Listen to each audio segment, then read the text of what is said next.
Could this be the new entry-level champion? Well, we're going to take a look at it and find out in this episode of Airsoftology Reviews. This in my hand is the Matrix M2. This is definitely an entry-level gun, or if you're like me, you keep something like this around when your buddies want to come play, so they're not going to take out and abuse your good stuff. Let the first time be something that maybe won't get abused too bad. But just because it's budget, just because it's definitely premium entry level, and I say premium like we're not going to the big box stores and picking up what that's basically an entry level, which really isn't, don't think that maybe a lot of corners are cut, because I was surprised when I got a hold of this one. So looking at this, this is a near full polymer gun. Normally I tell you what is just plastic, and this one it'd be better for me to tell you what is metal. Charging candle back here, outer barrel, front sight, buffer tube. Nope, buffer tube is plastic. That's about it. Yeah. So that's it. So on this, and the fire selector, very little metal on this, okay? So we're looking at this, the outer barrel that goes all the way down on the inside. We're looking at this fire selector and the charging handle. Oh, and the gearbox. Don't worry, the gearbox is metal. Everybody's like, oh, it's just a gearbox. And the sling point here in the back and also in the front. Those are, of course, important areas. So looking at this, obviously it is very, very, very lightweight. 2 fingers, no problem. This is an easy one. It is one of many different variants of this, and they do vary in price.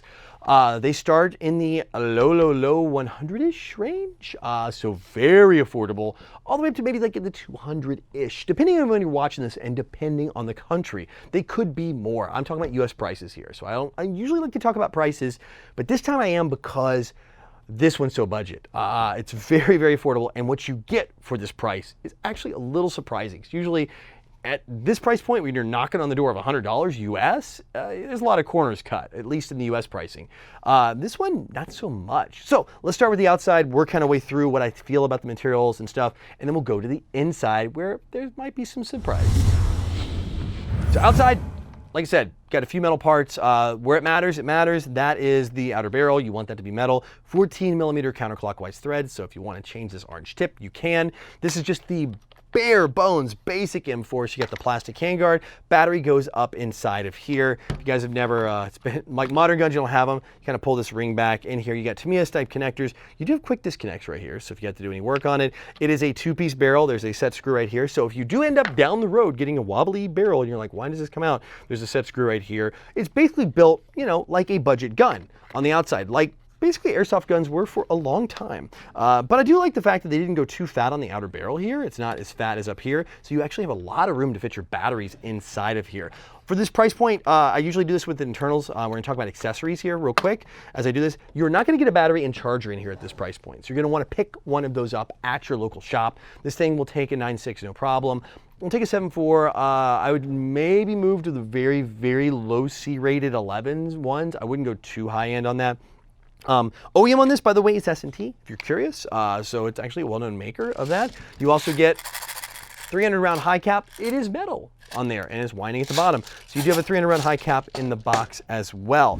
Moving on, everything here is polymer, but it doesn't really, to be honest with you, it almost looks like metal when you pick it up. They've added some metallic material to it, so it has like a little hit to it when the light hits it. Especially, I don't know if you can really see it here in the studio. It's got a little metallic sheen going on. And it feels reinforced. Like there's like when you squeeze the mag well here, there's almost no give, no play, no, like just a little bit. So it doesn't feel like some of these guns are like ABS, like the ABS plastic, you're like, and you just like, you feel like you're gonna just bend it till it just snaps.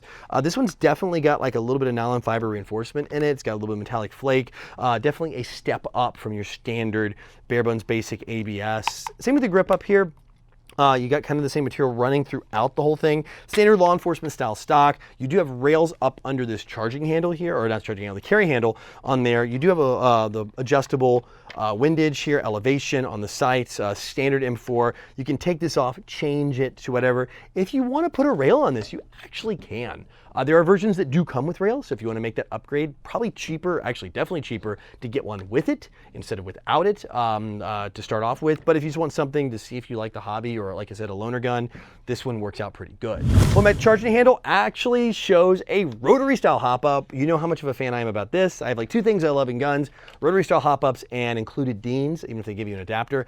This one has the rotary style hop up, which I'm surprised to see at this price point. Very, very surprised to see.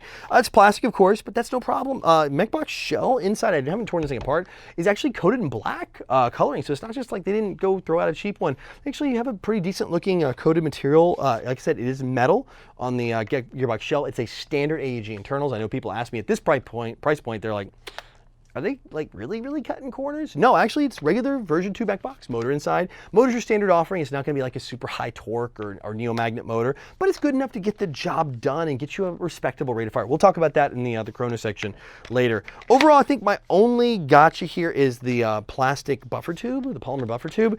I maybe would have liked to have seen a metal one. It's not like a lot of, there's a little bit of play in things, but overall, to be honest, for this, it's always about the price. You can't compare this to like a $400 gun. For the price, this really is surprising, right? It really is. I usually come in pretty skeptical on these, like, I'm gonna do a review on a budget gun. Let's go talk about all the bad stuff. But overall, to be honest, it's in pretty darn good shape. And it being so light, if you're a younger player, newer player, you get the stock, short here, short, lightweight. It's gonna be a very good and easy experience, but you're not gonna sacrifice performance really at this level. You're still gonna be able to compete with other guns, other players. You're gonna be at least on equal footing with the other players in the field to do this. In fact, I think even High Ground Airsoft uses this as their rental fleet guns. So that's kind of impressive that they're even using these. And we're talking about rentals. Think about how beat up rental guns get, and that's the choice they use. So, and there's definitely some robustness in here and some durability built into it. On this side, they got the old Molinabe thing on it. They do have a serial number, unique serial number, and then American flag on this side. So it's kind of neat. They got some markings on there. Like I said, I do like the matte finish of the body. It doesn't look cheap. It doesn't look plasticky.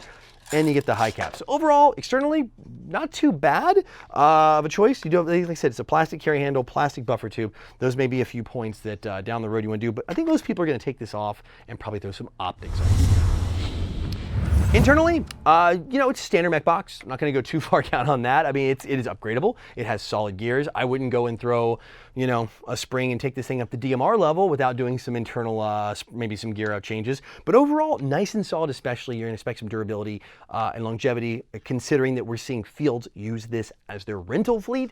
There's definitely some durability. There's proof in the pudding there, because you don't want to put out a rental and having to be swapping rentals every 2 or 3 games. You're just not going to make any money as a field owner. So to choose this as a rental gun for a field, there's definitely got to be some durability built into it, and that's interesting. So if you ever played a High Ground Airsoft, for example, you've actually used this, and you can compete just fine. What's interesting is this. I'm going to put it up to the mic. We're going to do the mic test.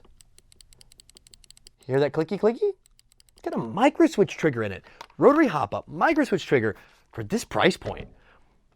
I'm not gonna lie, I'm pretty darn impressed with what they've done here for the price. I'm not saying, man, this thing can go head to head against a Crytek or a BFC Avalon or like a G&G, the Top Tech GT series. No, it's definitely not. It's not at that tier gun. But at this price, I'm actually pretty surprised. I'm actually, again, this is like the theme of this review. It's like, oh, so you get all of this for just that? That's not bad for a starter gun, or for an extra gun, or for a backup gun, or for something you can give, a loaner to your friends. It's pretty darn decent for the money, especially for the money. I feel like at that price, it performs very well. So again, kind of a shocking experience. So overall, with numbers in the chrono test, by the way, around the mid 300s and rate of fire in like the teens, it's still good. And it's like on a 9.6 battery. We're not going to 11.1. I don't want to just push this thing to the limit.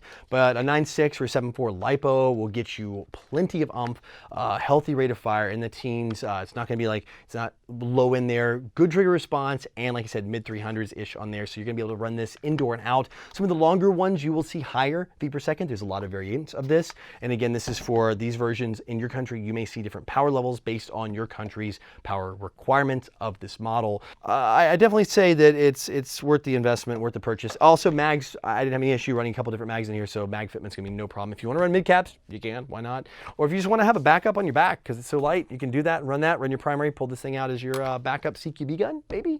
When you go do room entry, downgrade it a little bit. I don't know. Anyway, let me know what you guys think in the comment section. Like I said, overall great. I want to know what you guys think. Do you have one of these? Do you have one of these Matrix guns here, this and the M2 here? Do you have one of them? Have you tried it out? What's your experience with them? I want to know. So anyway, until next time, go out, play some airsoft, have some fun.